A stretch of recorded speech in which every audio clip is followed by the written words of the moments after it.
Dimanche 8 décembre 2024, mesdames, messieurs, bonsoir, bienvenue à toutes et à tous dans cette session d'information sur la télévision Labari.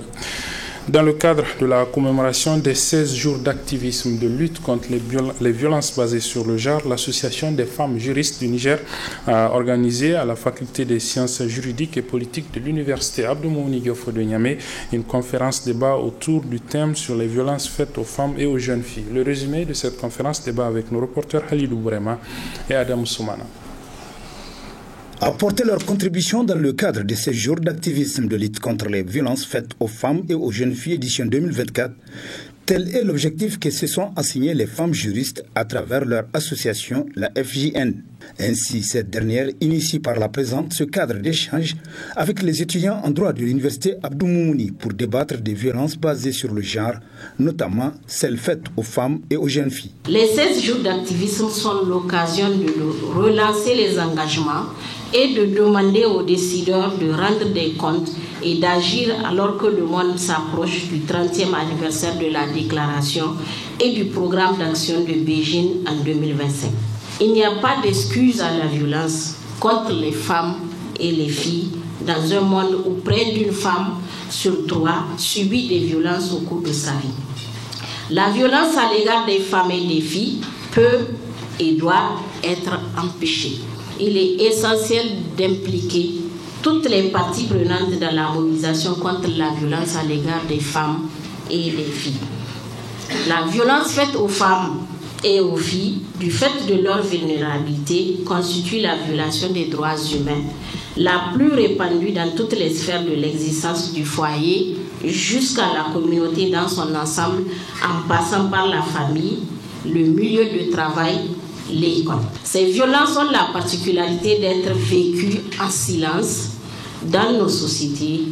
Elles sont souvent ignorées, banalisées ou même justifiées par la société. Les autorités ne s'en préoccupent guère.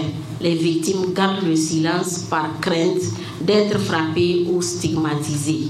Celles qui en parlent, loin de trouver le remède à ce mal, s'exposent à des graves ennuis, ce qui exacerbe encore la violence. Les causes et conséquences des différentes formes de violence ont fait l'objet d'une brillante communication par l'une des conférencières afin de permettre à l'assistance de mieux cerner la thématique. La violence dans le contexte juridique désigne tout simplement tout comportement ou toute intention voulant pouvoir imposer du tort ou du préjudice à une autre personne.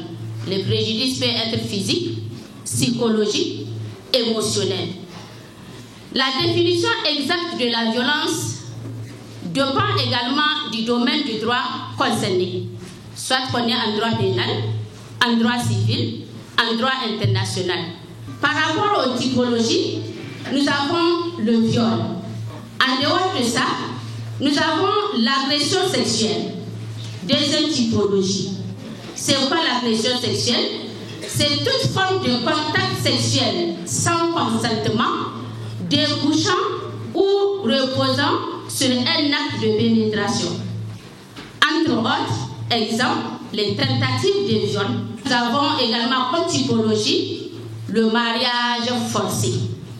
Cinquième typologie, nous avons les délits de ressources et d'opportunités. L'autre panéliste s'est quant à elle longuement appesantie sur les voies de recours, les défis et les perspectives dans la lutte contre les violences faites aux femmes et aux jeunes filles. Des questions-réponses sur la thématique ont constitué l'un des temps forts de cette activité de l'Association des femmes juristes du Niger qui a enregistré la présence de l'éminent professeur en droit Jibril Abarchi. Les élèves et étudiants de l'Institut tunisien privé de santé en fin de formation ayant obtenu leur diplôme de fin de cycle ont prêté serment hier au cours d'une cérémonie. Ils sont désormais donc aptes à intégrer le marché de l'emploi dans le secteur de la santé. Le résumé de cette cérémonie de prestation de serment de ces élèves et étudiants de l'Institut tunisien privé de santé avec nos reporters Nasser Seydou et Sakina Gazibou. L'Institut tunisien privé de santé, ITPS, est en fait à travers cette cérémonie qui marque le sacre d'une trentaine d'élèves et étudiants de la promotion 2021-2024. Occasion pour le premier responsable de cet institut de renommée de rappeler l'importance de ce moment solennel. Chers récipiendaires, vous avez accompli un parcours remarquable au sein de notre institution. Ce moment marque bien plus que l'achèvement de vos études. Il témoigne de votre résilience face aux défis, de votre capacité d'adaptation et de détermination à devenir des agents responsables et engagés. Je tiens à exprimer ma gratitude à nos enseignants dévoués qui ont su vous guider, vous inspirer et vous encourager tout au long de votre parcours. Par leur passion et leur engagement envers l'excellence académique, ils ont contribué à façonner les leaders de demain que nous célébrons aujourd'hui. Abondant dans le même sens, la directrice des études a bien voulu présenter les résultats obtenus durant ces 3 années de formation. Les résultats à l'examen de certification en santé session 2024 se présentent comme suit. Agents de santé de base, sur un total de 31 candidats, 30 sont déclarés admis, soit un taux de réussite de 96,78%. En licence sciences infirmières et obstétricales option infirmier, sur un total de 9 candidats présentés, 8 sont déclarés admis, soit un taux de 88,88%. Licence en sciences infirmières et obstétricales option sage-femme, toutes les candidates sont déclarées admises, soit un taux de 100%, pour un pourcentage global de 95,22%. Aussi, pour l'examen de fin de cycle des licences professionnelles en anesthésie, réanimation et chirurgie gynéco-obstétrique, 22 sont sortis anesthésistes et 10 chirurgiens. Aujourd'hui, en présentant ces résultats, nous honorons le mérite et l'engagement de nos lauréats et de l'administration de l'ITPS. Pour sa part, le représentant du ministère de tutelle n'a pas manqué de lancer les performances de cet institut tout en les rassurant du soutien sans faille de son département ministériel. Nous sommes honorés qu'au niveau de l'Institut tunisien privé de santé, qui depuis 2005 n'a ménagé aucun effort pour pouvoir apporter leur contribution dans le domaine de la formation et dans l'excellence au service de la santé, il est nécessaire de pouvoir mettre en évidence que le résultat présenté par la directrice des études nous rassure au point nommé, avec des résultats parfois 100%, parfois de l'ordre de 94%. Donc, monsieur le directeur, je tiens franchement à vous féliciter et à vous encourager dans ce domaine à persévérer davantage afin de pouvoir mettre à la disposition de la communauté des compétences très pointues dans le cadre de la prise en charge de nos patients et non de nos clients. Et nous sommes là pour vous accompagner à améliorer, que ce soit le domaine de votre formation, que ce soit la gouvernance de votre institution. Puis vint le moment tant attendu de la remise de témoignages de satisfaction aux membres du corps professoral ainsi que la prestation de serment aux lauréats symbolisant leur engagement envers l'éthique et les valeurs du domaine de la santé. Un métier noble qu'ils ont choisi pour le bien-être de la population nigérienne. Le syndicat autonome des travailleurs du pétrole SATRAP tient depuis ce matin son premier congrès ordinaire au niveau de la Confédération nigérienne du travail, la CNT, centrale à laquelle donc ce nouveau syndicat est affilié. Le premier congrès aura entre autres à l'agenda la mise en place d'un nouveau bureau exécutif du dit syndicat. Le résumé de la cérémonie d'ouverture de ce premier congrès ordinaire du SATRAP avec nos reporters Salou Doumi et Adamou Soumana. Après sa création, il y a plus d'un quinquennat, les membres du syndicat autonome des travailleurs du pétrole SATRAP se retrouvent par la présente pour leur premier congrès ordinaire. Une occasion pour dresser les bilans des activités et les leçons apprises, tout en évoquant leurs attentes à l'issue de ces assises. Nous ne pouvons pas parler d'exploitation souveraine de nos ressources naturelles sans évoquer l'exploitation pétrolière, d'où le thème « Contribution des travailleurs du secteur pétrolier » pour une exploitation souveraine des ressources pétrolières n'est pas fortuit et nous interpelle tous. En tant qu'organisation syndicale, nous devons nous interroger et agir pour l'exploitation pétrolière et pour que l'exploitation pétrolière ne soit pas une malédiction, mais plutôt profite de façon équitable aux partenaires et au Niger, mais aussi aux travailleurs du secteur et aux populations nigériennes dans le respect des textes et règlements en vigueur au Niger. Pour sa part, le secrétaire général de la Confédération nigérienne du travail, CNT, a rassuré les membres du SATRAP du soutien sans faille de leur centrale, tout en leur prodiguant des conseils pour privilégier le dialogue social dans leur combat. Le congrès qui se tient aujourd'hui est l'occasion pour vous de toiletter les textes fondamentaux de votre organisation syndicale, mais également de faire le rapport de 7 ans de gestion du bureau présent. Il sera aussi également question pour vous de passer à l'élection d'un nouveau bureau, mais également à adopter des résolutions et recommandations afin d'améliorer les conditions de vie et de travail de vos militantes et militants. Pour la souveraineté de nos ressources, pour la souveraineté de notre pays, le premier instinct que nous devrons avoir, c'est mettre l'intérêt général, l'intérêt national en avant toute autre chose. La deuxième chose, c'est que les syndicats n'est pas une opposition à l'administration. Procédant à l'ouverture officielle de cette rencontre, le représentant du ministère de tutelle. La souveraineté dans l'exploitation de nos ressources pétrolières ne se limite pas seulement à la production de pétrole.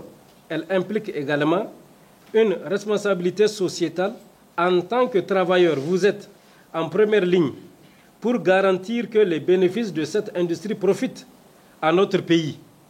Il est impératif que les communautés locales bénéficient des richesses que nous exploitons.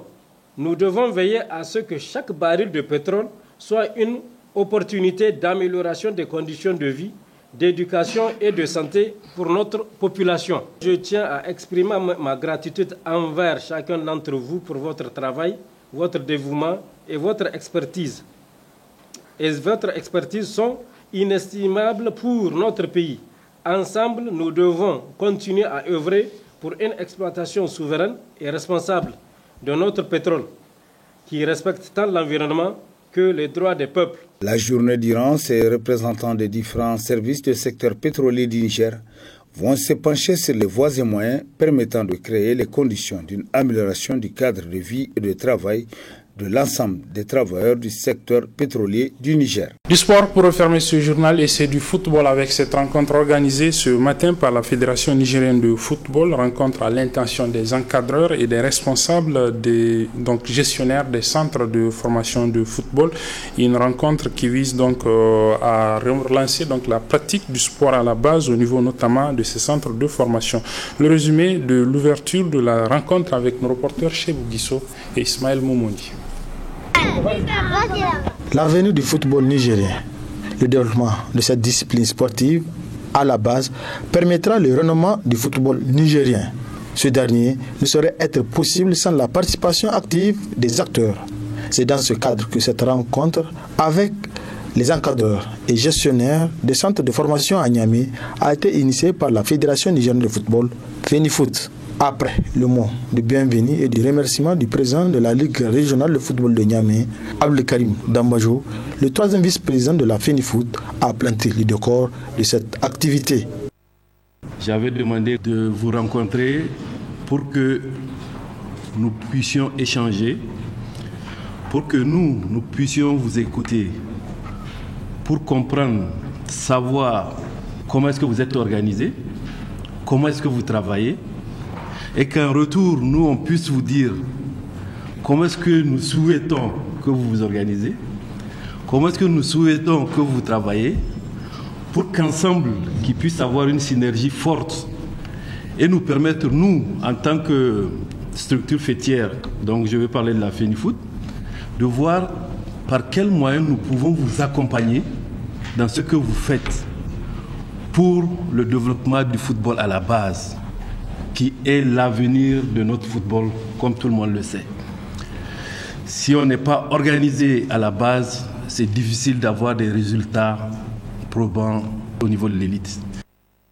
C'est à cœur ouvert et sans langue de bois que ces représentants des centres et académies de jeunes ont discuté avec les responsables de l'instance fêtière régionale et même nationale de football. c'est une grande fierté pour le football nigérien, car ça fait longtemps que le club et les équipes non affiliées attendent cette occasion pour s'exprimer. Et vraiment, c'est une belle initiative. Ça permettra d'améliorer le football nigérien et ça permettra encore vraiment de savoir le problème que les clubs affiliés et non affiliés ont au niveau des catégories de jeunes. Et vraiment, c'est une belle initiative et ça permettra vraiment à nos équipes nationales de mieux s'organiser et d'avoir les objectifs que notre football puisse avoir pour l'évolution de notre football. C'est une idée qu'on a vraiment appréciée parce qu'on peut dire que c'est une première. Et venir rencontrer ces responsables de centre qui sont là avec les enfants, tout le monde, c'est une source de motivation. C'est-à-dire que quelque part, ce qu'on est en train de faire est en train d'être suivi et ça encourage. Donc ces rencontres, vraiment, ça nous a permis vraiment d'étaler des choses qui nous sont sombres et des choses sur lesquelles on doit nous écouter pour qu'on puisse progresser ensemble en ce qui concerne le football. Sous la supervision de la Ligue régionale de Niamey, la FENIFOOT a noté les attentes des formateurs tout en les rassurant de prendre en compte leurs doléances pour le renouvellement du football nigérien.